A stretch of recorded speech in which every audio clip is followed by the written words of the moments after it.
So today I'm going to show you how you can animate constraints and create this.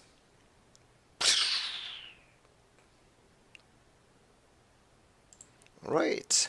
Okay, let's get down in here and drop down a geometry node. And in here we of course need a box that we're gonna fracture. And to fracture it, let's start to make it a volume and then scatter some points into that volume. And the reason that we want a volume is that in that way we're going to get points inside the box and not only on the surface. So now we have the points. Let's drop down a Voronoi fracture.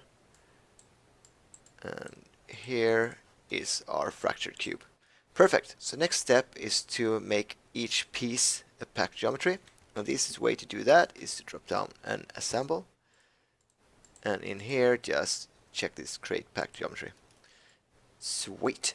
Alright, so the next step is to create some constraints.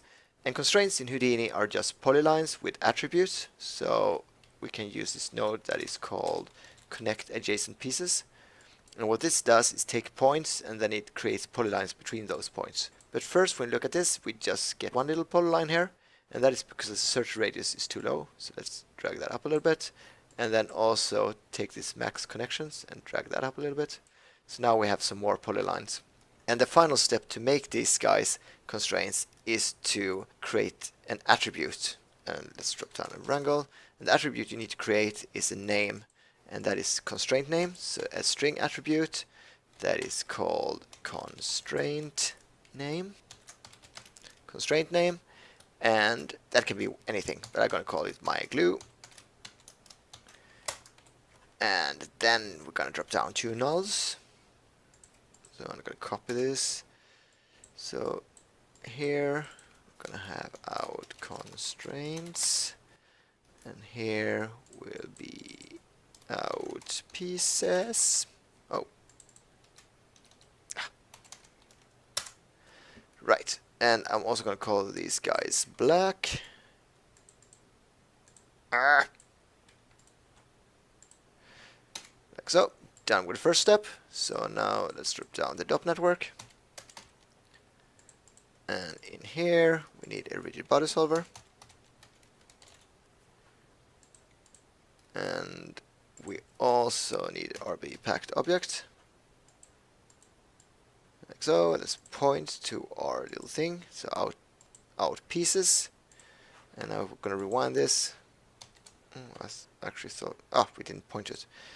Right, so out pieces, and now we can see we have the cube here in the simulation. But nothing happens because we have no forces and nothing to collide with. So let's change that by dropping down a gravity, and then also a merge, so we can merge in a ground plane and a ground plane. And let's move the box up. Let's go back into this. And then just move the box up a little bit. So let's put this 0.51 just to have it above the ground plane. So if we play this, we actually have the simulation. The only thing we need to do now is to glue all those pieces together. And we do that through the constraint network. So constraint network, connect that in here. And here in the subpath, let's point to our polylines, out constraints. And then we need a glue constraint. So glue constraint, and connect that in here. And then here, remember the data name, that needs to be my glue. So now it knows any polyline that is called my glue, that will be a glue constraint. So if we would go back now and play this, oh, nothing is happening. Why is, oh, and I know why it's not happening, because if we look at this here, it will complain that it doesn't have constraint name. And that is because we didn't put the constraint name on the actual primitive. So here is the primitive, and if we go back now and play it, we can see it's sticking together. So let's make some more things here. Let's drop down an impulse force and then put it quite high. And let's play that. And I can see it's blowing away. Cool. So the only thing we need to do now is to animate the constraints. And you can do that with a SOP solver.